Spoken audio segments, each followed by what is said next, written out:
reject it in Jesus' name. Amen. Aruro. Moses saw the land of Canaan, but he could not enter it. But oh Lord, I'm praying now.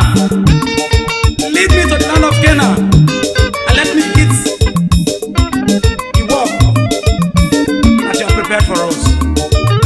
Suvete, suvete, suvete, suvete, suvete,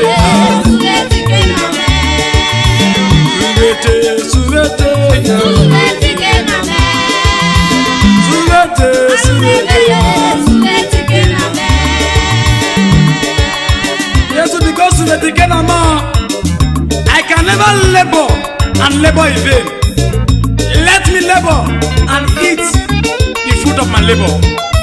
So I pray in Jesus' name. Amen. Oh, okay, no fear.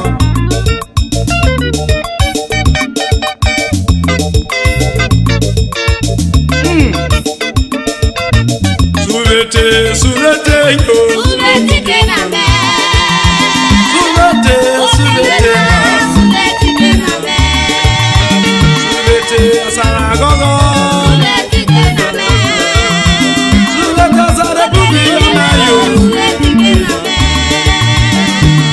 Oh, okay, now we are customer.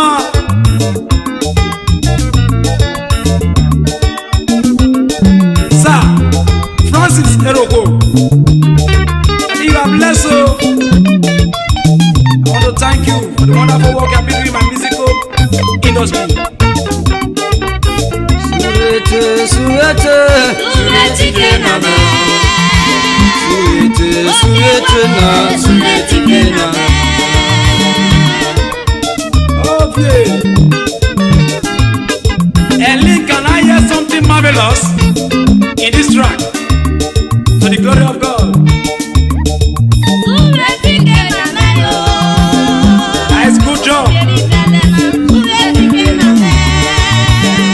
Like your way, Jesus. What a way you were. Oh, when I.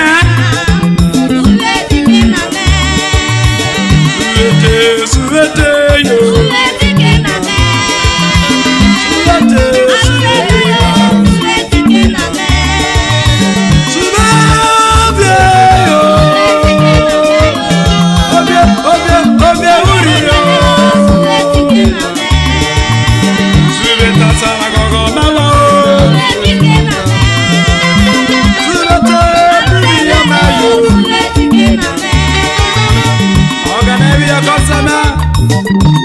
Honorable Ebuke, thank you for the wonderful work you have been doing in church, St. Paul's Anglican Church.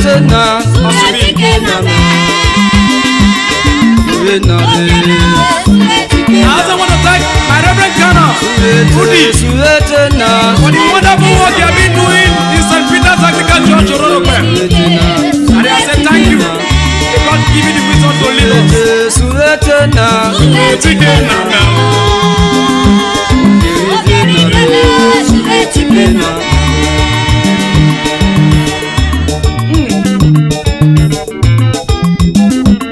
Yes, we will fuyara. Hey, brother, you cannot hear me now. I want to enter this music to the glory of God.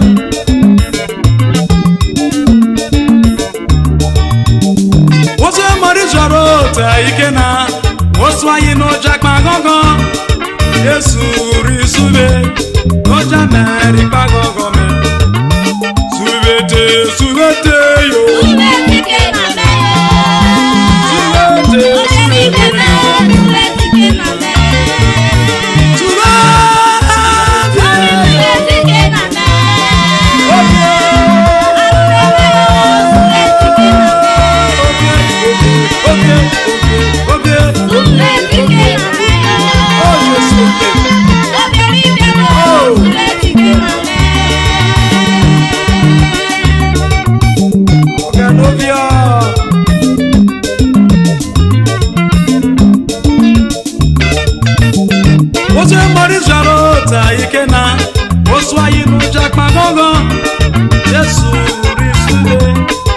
ye meri bago me. Subete, subete yo. Subete,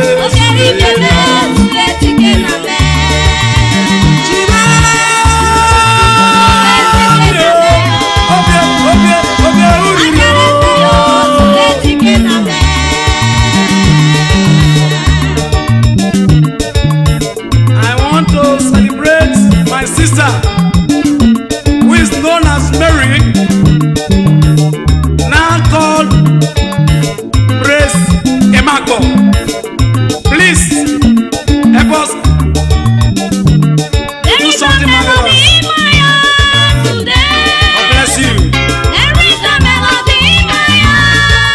Melody in my heart, oh. Melody in my heart, oh.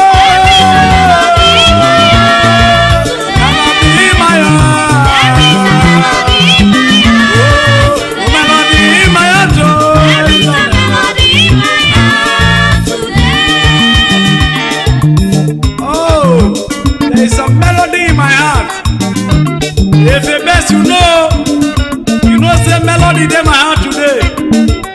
I want to thank my father, Raphael Tedeke. He's my father. Oh. Daddy, we are loyal. Melody in my heart. There is a melody in my heart today. Melody in my heart. Melody in my heart.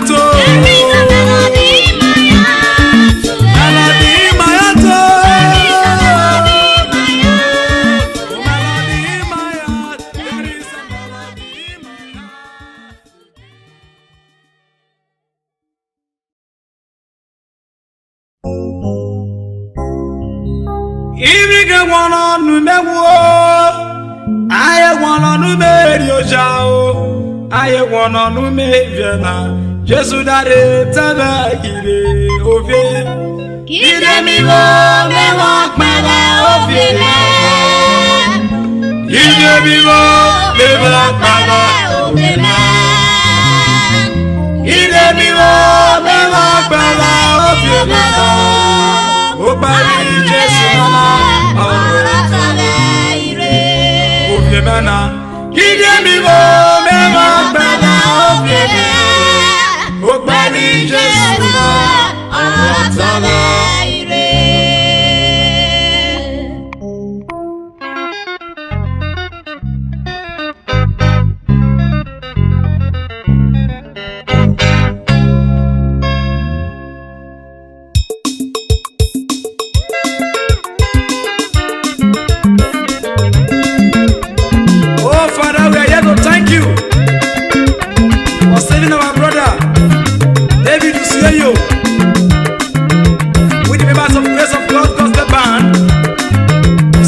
Jesus, for the marvelous work you have done.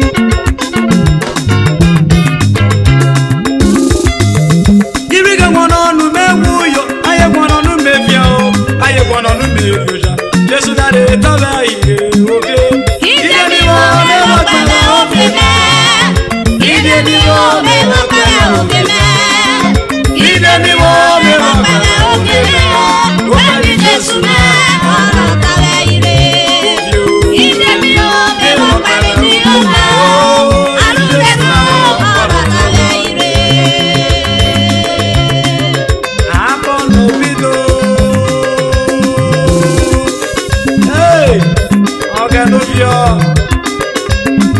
Thank you for saving us from the hands of the enemy. Say glory be to your name. In the name of Jesus. Yeah, Gloria. That is marvelous. That is cool. Ibige wana nu mewu, aye wana nu mebia, aye wana nu mebia. Jesu dare tabe ire. Ide mi wo me wakale oge me.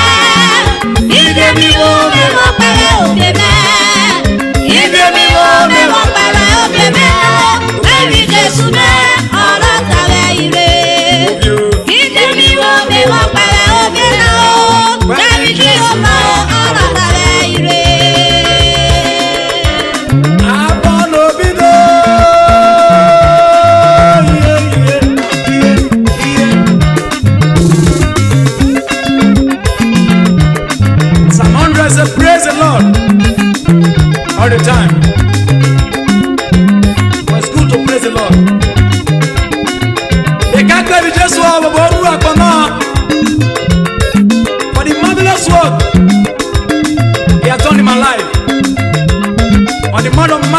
2014, I was promoted from zero to hero. Thank you, Jesus. You are worthy to be praised. Give me one on Numewu, I have one on Numebia, I have one on Numeluda. Yes, that is Taba. Ide mi wo me wo pele obi ma. Ide mi wo me wo pele obi me. Ide mi wo me wo pele obi me yo. Baby Jesu me ora tale ire. Ide mi wo me wo pele obi me yo. Baby Jesu me ora tale ire.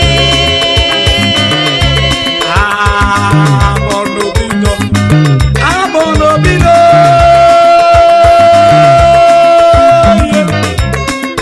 Let me hear something from you. Are you there with me? Come on. Bless you. Bless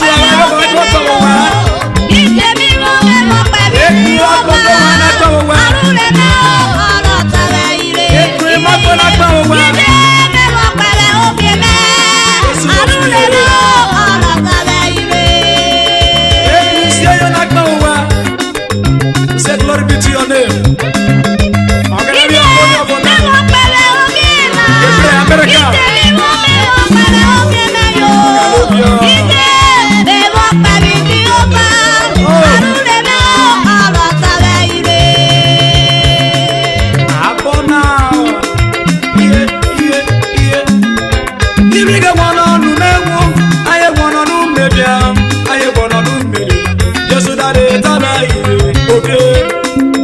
Ide mi wo me wo pele obele. Ide mi wo me